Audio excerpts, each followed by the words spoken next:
The statements we're about to show you are from the Holy Qur'an, and is said to be the official, unchanged, pure word of God, revealed over 1400 years ago. Claiming to be the word of God is a heavy statement, and without proof, or if a single contradiction is found within the book, the apparent word of God will be proven false. So without further ado, let's put the book to the test. In the 23rd chapter, titled The Believers, from the 12th to the 14th verses, God is said to give a detailed description of how the human being is formed. It begins by saying, "We then placed him as a sperm drop in a place of settlement, firmly fixed. Then we made the drop into a alaqa." We will translate this word very soon. "And then we changed the alaqa into a lump. Then we made out of that lump into bones. And then we clothed the bones with flesh. Then we caused him to grow and come into being and attain the definitive human form." In the 21st century, we can now safely say that this verse is clearly describing the process of human development in correct chronological order. However, what we should be paying attention to in particular is the second stage, referring to the development of the embryo. The specific word used to describe the embryo in this verse is the word alaqa. The word alaqa, when translated into English, can mean three separate things. Firstly, a blood clot, or to be suspended, that is to be hanging or clinging to something, or thirdly and finally, a leech. Now, all three definitions don't come anywhere near what we perceive to be the human embryo.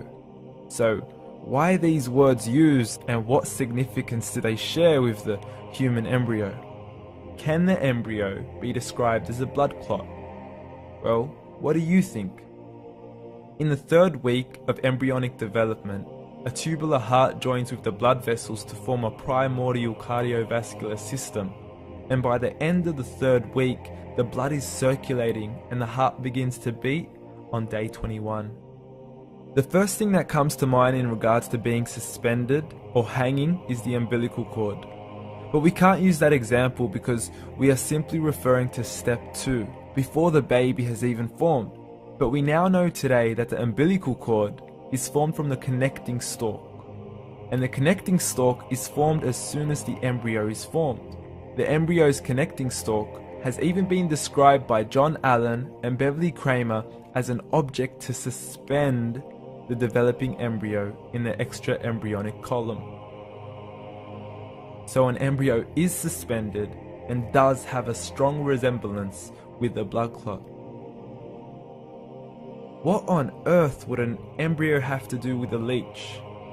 Figure A shows the structure of an embryo at 25 days. Figure B shows a leech. Now please note once again that the embryo in this stage is no greater than the size of a kernel of wheat. This is an X-ray of the embryo at 22 days. This is the internal structure of a leech. It's mind-blowing stuff, but you still haven't seen anything yet. This is the head of the embryo at 22 days. The detail you are seeing right now is absolutely impossible to be seen with the human eye and can only be seen with a microscope. This is the back end of a leech. There's no other words used to describe this other than mind-blowing. The pictures we have shown you are impossible to be seen with the human eye or even to be predicted by the human mind. Once again, the verses we have shown you were revealed over 1400 years ago to a man who couldn't read nor write. Are these the words of God? Descriptions of the human embryo in the Quran cannot be based on scientific knowledge in the 7th century.